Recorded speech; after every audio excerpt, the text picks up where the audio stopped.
So guess what? We have a dyno appointment Thursday at 2 p.m. So we have a couple things to still do here.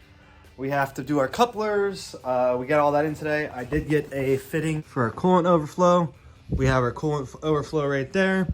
I have couplers, or I have clamps for all of our couplers. We have to put this guy in here somehow if possible. We need to mount this. I already have all the lines right here. And I'd also like to put the flex fuel sensor in, just so we know the actual ethanol content of the vehicle. But we're gonna do that last. So it's crunch time. We have about 2 days to get this all going. Exciting.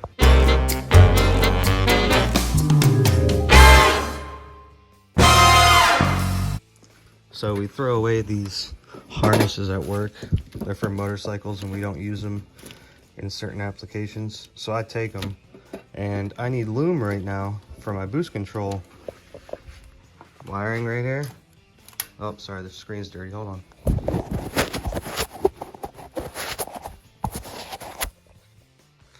Is that better? So I need loom for this. So I'm just gonna cut this off and take the loom off and reuse it on there. So I took the Deutsch off, slid the wrap on, slid 2 pieces of heat shrink on, and put the clip back on. And now we have to slide this up, center the stuff, and shrink it down with the heat gun.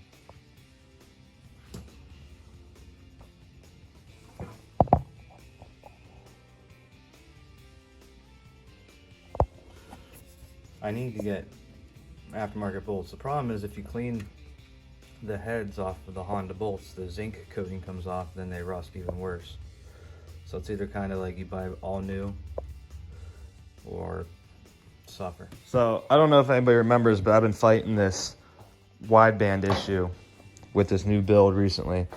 So thinking maybe it's ground, so I had a bunch of grounds. Thinking maybe it's power, so I run power straight from the battery into the wideband. Thinking it's other things. Thinking it's CAN wires, rewiring the CAN wires, running CAN wires from different locations. So finally gave up, and I called Heltech. Told them what was happening. I said, oh, when you rev it at idle, the wideband will flicker and say sensor cold, sensor cold. They're like, yep, no issue. We know all about it. There'll be an update coming out for it. Don't worry about it. I said, I'm getting dyno tuned. I'm getting dyno tuned on Thursday. He said, oh, you'll be fine under power. So we're moving on to something else. Wasted hours. All right, I haven't been filming much. I'm just been doing a lot of stuff. But look at that. Polish that pipe up. I don't know if you can tell on camera, but that is shiny compared to that.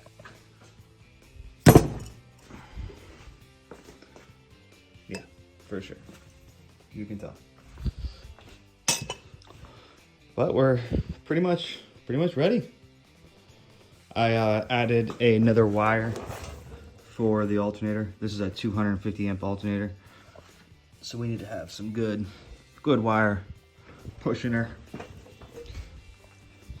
Reservoir's in, boost controller's in, boost lines are done. Everything's done inside except for the ECU mount. I'm still waiting on that. We have coolant in it.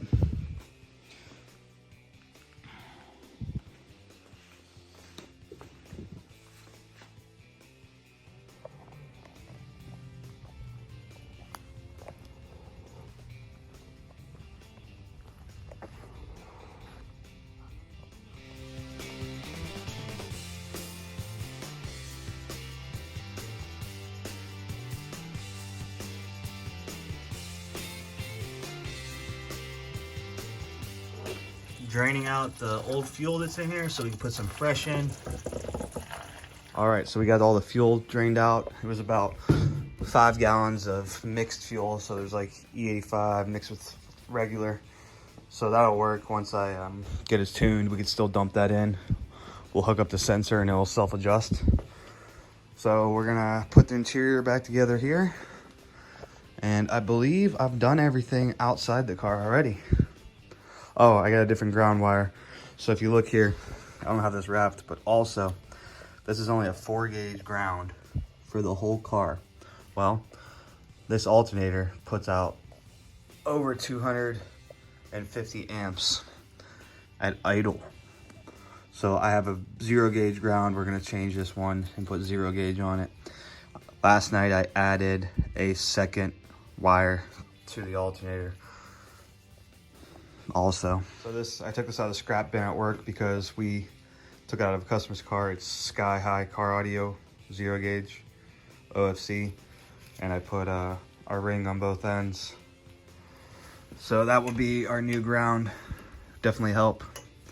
Might even just add it as an extra. We'll see. All right, so we're gonna put the carpet back in, center console possibly. So we get to this passenger seat so I could sit in it on the dyno with him if he allows me. So I'm gonna pull this driver's seat out real quick.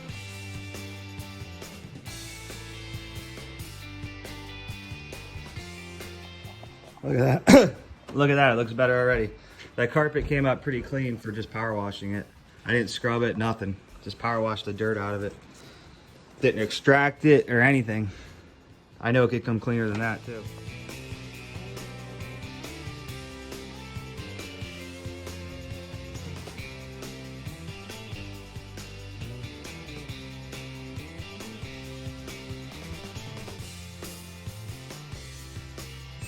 One thing that sucks when you have this interior part, this pinch weld right here, it goes all the way around. It is razor sharp. Like I'm talking to you, cut my glove razor sharp. So I'm gonna put the panels back on to cover it up. But I am gonna get a weather stripping because the weather stripping's on the door. That's why it's not on here. I'm gonna get a weather stripping. I know they make one. I could probably even go to the junkyard or something and bend it around there. So when I have the car gutted, I won't cut myself every time I get in and out.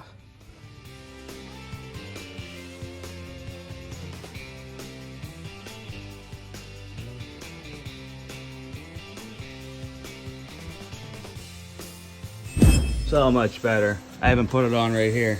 I just don't have it here because that's the back panels, which was there. This side also though.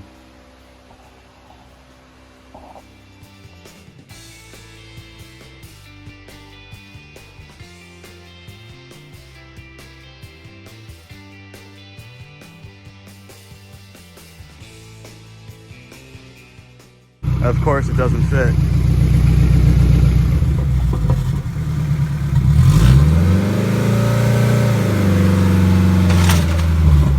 Well, I got it. I had to use 3 jacks, 2 brake rotors, and some wood.